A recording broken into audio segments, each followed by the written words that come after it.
book was written by my other half, and we actually collaborated on the front cover, so I'm really happy to see it in front of me. And I want to share with you the wisdom in this book today. There's a lot of experience, time and effort that's gone into this book, and it's sharing wisdom that is very important in this day and age, in this society that we live in now. And I know that there's countless books out there, there's countless amounts of information, but this is a very concise roadmap, for me anyway, and it's called The Creation Ship, and it's all to do with the 7 principles of providence. Here are the 7 principles of providence.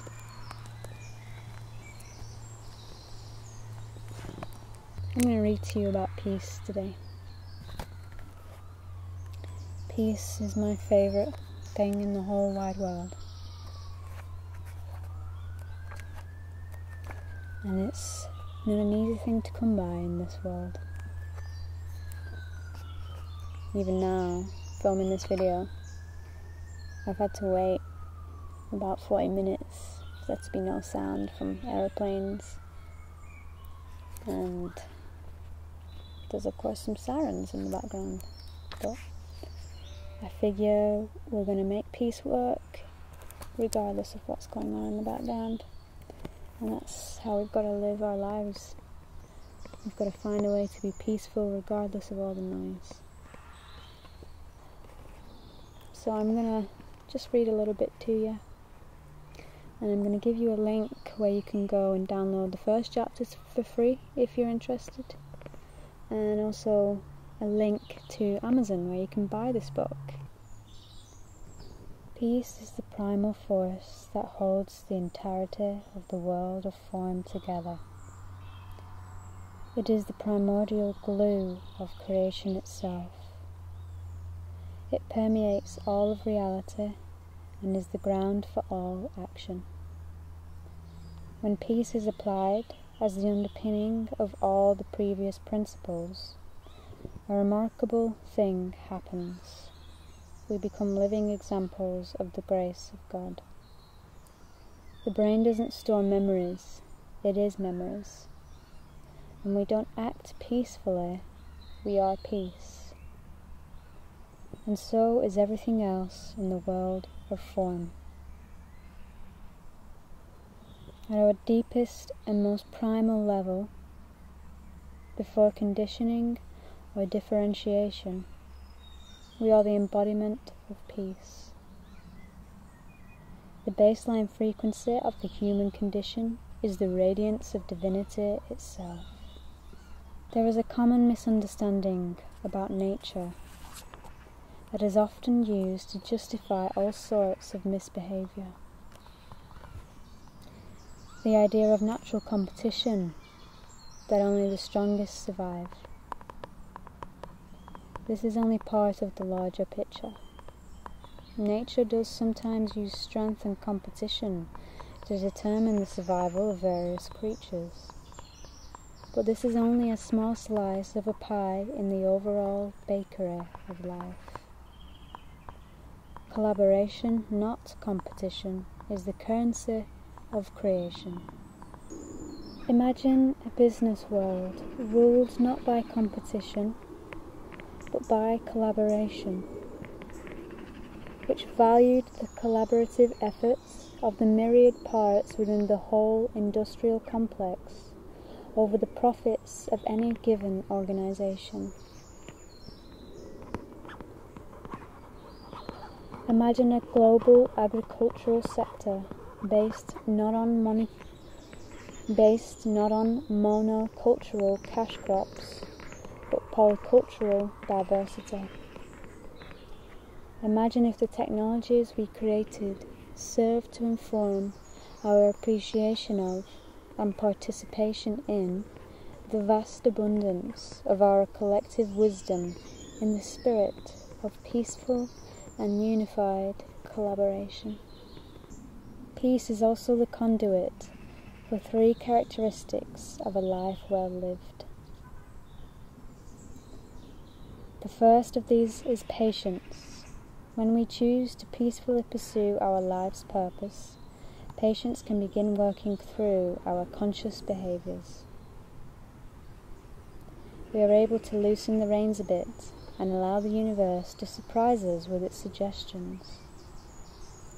The experience of life's little surprises throughout our peaceful, patient persistence towards our end goals creates a relationship of excitement, anticipation, and commitment to the journey.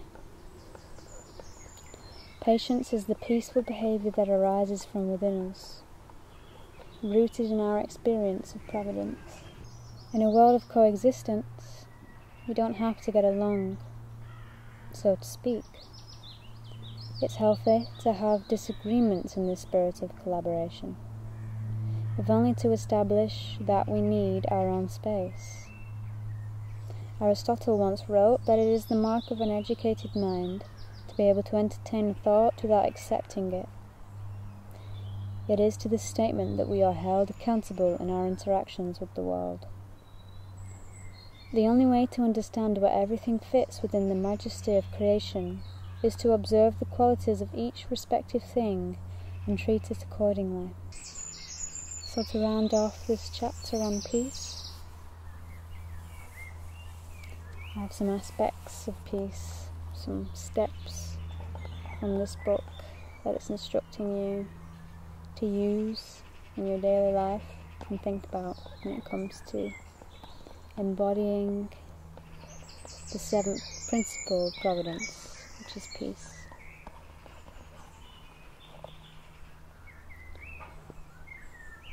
Through peace we tie together all aspects of creation. With patience, we allow the wonders of life's surprises to rise and fall in perfect order. When we live and let live, we become the stewards of the astounding process of evolution. And through the dynamic relationships we forge within our world through presence, we become individual channels within the larger collective for the highest levels of collaboration we can accomplish together. Number 1 is, look at the world through the eyes of the other. This is the age-old adage of walking in another person's shoes, but extended to the experience of all sentient beings. Ask yourself if the way you are interacting with the world would be seen through the eyes of another as a positive expression of your divinity. If the answer is no, then it's time to request some feedback from Providence. Number 2. Look for the spark of divine in everything and everyone you encounter. Seeing the face of God in all things is the most humbling experience one can have. It instills the kind of veneration required to catalyze the stages of higher expression inherent in all mankind. Number 3. Be authentic. Have the courage to be who you are in any given moment, knowing that the very next moment will be someone else. You are always in a state of flux. You always have new information, ideas and motivations flowing in and out of your life. Authenticity gives you the fortitude to stand amid infinity and stay wholly present at the same time. You are not hiding from yourself, so you are operating at your full potential, whatever forms this may take. Be honest is number 4. Be honest. Embracing the art of genuine honesty can be challenging, but has manifold rewards. It gets us in touch with the softest and most vulnerable parts of our inner world. Without honesty, we cannot see what needs to be healed, praised, lifted up, or taken down. And finally, the fifth is to forgive.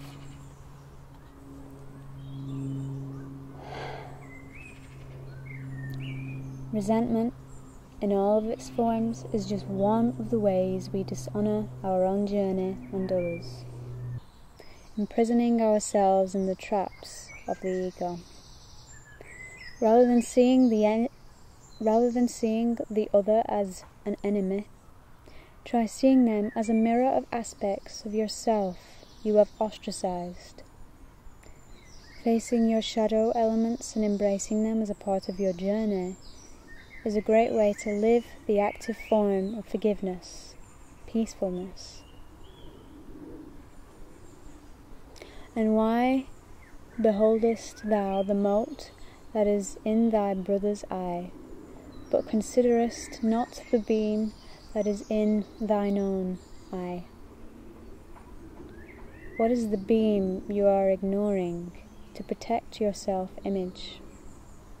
What are you projecting onto others that you refuse to accept as a part of yourself? Heads up, this self you are protecting is one of the many illusions of the ego. You are so much more than what you think you are, and looking at the darkest parts of yourself while applying the principles in this book will unlock aspects of your potential beyond your wildest dreams.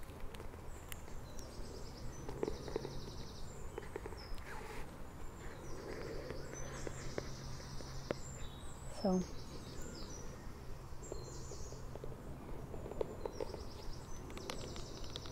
I genuinely think that this is one of those books that if I was to read it years ago, and even reading it last year, that would have a profound impact on the way that I think about myself, about the world. And that's what's so beautiful about these sorts of books, is how they can have this positive effect on us. They carry years worth of wisdom. This is a whole life's worth of experience and wisdom in one book. That's what's so magical about books. So I encourage you guys to go and buy it if you feel called to do so. Like, you could share some of the wisdom that I've shared with you today in depth.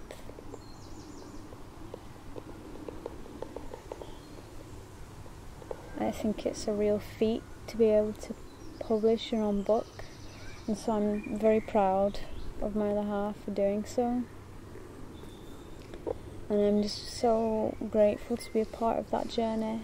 I wish to publish my own book one day, but for now, my story is being written through my videos, through my artwork, through everything that I share with you guys.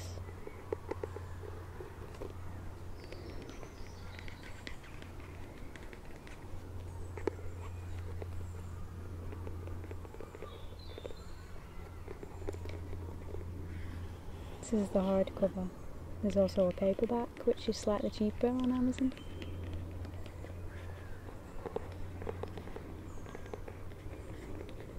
But the hardback is great for ASMR tapping.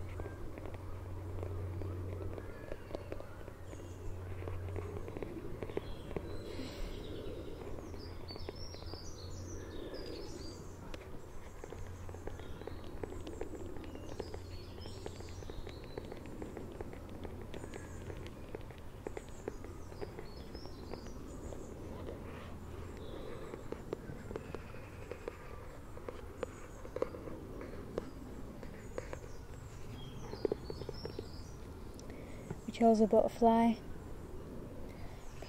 because we felt like it was a nice way to represent nature, transformation, and of course with its colours, the feminine.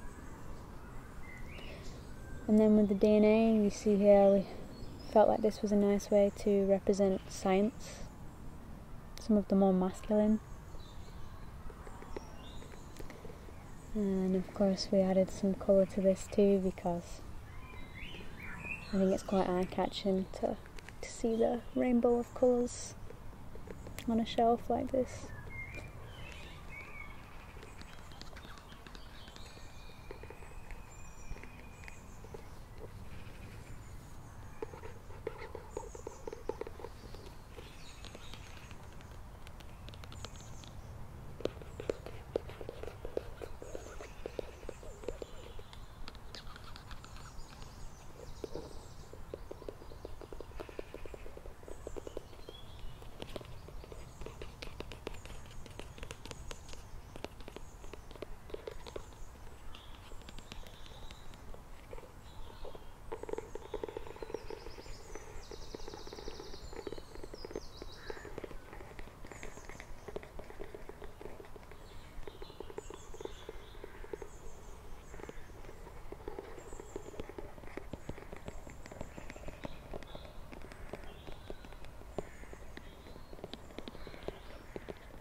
Have you ever wondered why some days everything just seems to fall into place?